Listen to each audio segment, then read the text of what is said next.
朋友，我哋今晚好高興可以由遠道咁樣請到 Professor Danny Wong 嚟同大家一齊講下粗口。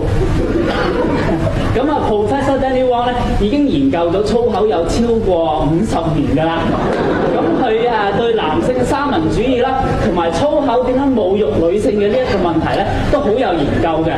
咁佢仲寫咗好多本好著名嘅小説，而最近咧佢仲攞埋諾貝爾嘅文學獎添。我哋今晚好高興可以請到 Professor Danny Wong 嚟同大家一齊做一啲 sharing 嘅。好，我哋先歡迎 Professor Danny Wong。Professor Wong 你好。你對粗口咁有研究啦嚇，少少啦，係。你可唔可以同大家從一個語言結構嘅角度嚟分析一下粗口咧？好啊，可以開始啦。隨便嚇，其實粗口咧就係一個語言嚟嘅。咁我哋學一個語言，當然要學一個基本。咁個基本咧就係字彙同埋發音啦。咁喺廣東話嘅粗口裏邊咧，我哋基本上有5大嘅字彙，就係屌、閪、鳩、撚、柒嘅。屌、閪、鳩、撚、柒。咁呢5大個字彙咧就冇分話平假名同片假名。咁但係呢5個字彙就喺一個完整句子裏邊嘅排位係非常之重要。例如可以點樣？例如或者我哋用一啲平常生活嘅句子咁。係。你就問我食咗飯未咁？用粗口問。你食撚咗飯未啊？啱啦。呢句咧，我哋咧就唔可以講話你食咗飯未㗎撚。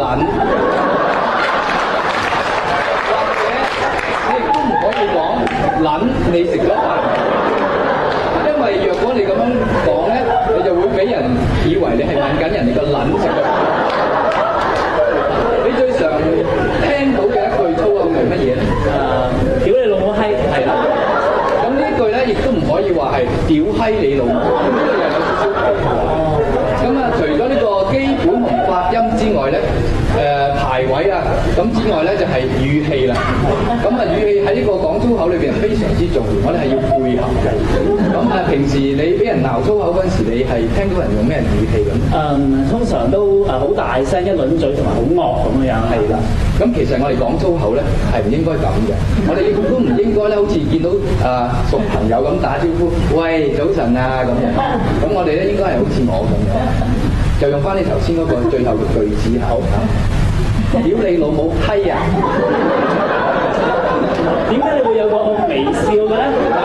若果我哋講粗口嘅時間喺面上帶丁點微笑咧，嗰件事咧就會好收科一啲。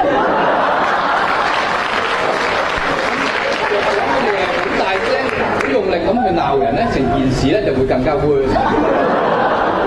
頭先咧我講呢個語氣咧要配合啦，因為我哋係唔需要用好大聲、好大力咁樣鬧人，因為講粗口本身已經係具攻擊性嘅。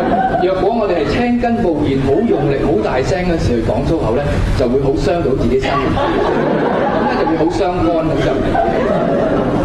咁或者我哋試下平日嘅例子啊，我諗一句咧就係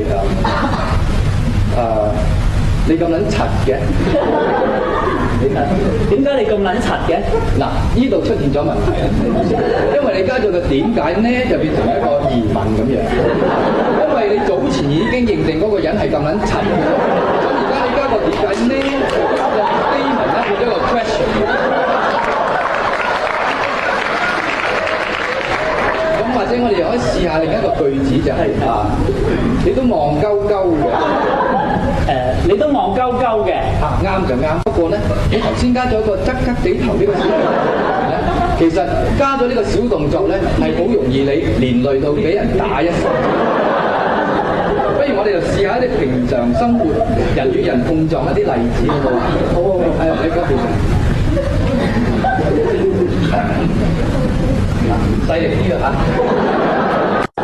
不如我哋就試下一啲平常生活人與人碰撞一啲例子好唔好？好，喺嗰邊。細力啲啊！細力啲。係啊，屌你老母啊！點行路㗎？你咁撚柒嘅？啱啦。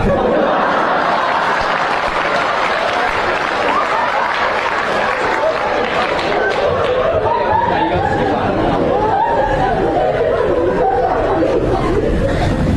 屌你老母啊！咦？應該係我話你先。但係我唔係應該早呢一步反擊你嘅咩？嗱，其實講粗口呢樣嘢係可面則面嘅。你頭先嘅例子咧就係好主動想去講粗口去鬧人，咁就唔係幾好。咁或者我哋又諗一個例子咧，就係我譬如我撞到你啦嚇，你撞到我喎，有冇搞撚錯啊？你會點答咧？你食撚咗飯未啊？係啊，你答啲無厘啦㗎。再者咧就係頭先咧，我就留意咗你呢個行為咧就2次㗎。我講完第一句粗口嘅時間咧，你就停頓咗多時間。咁咧其實喺講粗口嘅時間咧，人哋講完一句咧，佢就會諗到第二句，即刻會鬧。如果你係停頓咗，或者鬧你個人，發覺你係唔識講粗口，即刻第二句或者連珠爆發。咁亦都有個例子嘅係人哋撞到你之後咧，就會話屌你啊！跟住撞推開嚟，跟住話你用邊撚隻眼睇路行㗎？咁你會點答咧？係啦，呢個時候係唔需要答佢用邊隻眼睇路行嘅，千祈唔好答佢話我係用後眼睇路或者屎眼睇路。呢個時候係應該順住個勢用翻句粗口嚟答翻佢，定反擊佢嘅。咁你會諗到邊一句粗口？屌你啊！你唔可以成日都屌你啊！屌你啊！需要係將粗口變成一個完整嘅句子。若果唔係咧，你就學藝不精。喺呢個情形咧，我哋可以加個咁字。咁你又用邊撚隻眼喺度行㗎？若果你加個咁字咧，就好快咁將人哋嘅説話變成自己嘅説話。咧就可以攻擊翻人。其實講粗口呢樣嘢就好似一個運動，就比如打網球咁，人哋打個波過嚟，你又打翻個波過去。咁加個咁字咧，就好似人哋打個反手過嚟，你又打翻個反手打翻過去。咁或者我哋繼續做埋以下嘅例子咧，就用翻頭先嚇。你用邊撚隻眼睇路行㗎？咁你又用邊撚隻眼睇路行㗎？你撚得我用邊撚隻眼睇路行啊？咁你又理撚得我啊？係啦。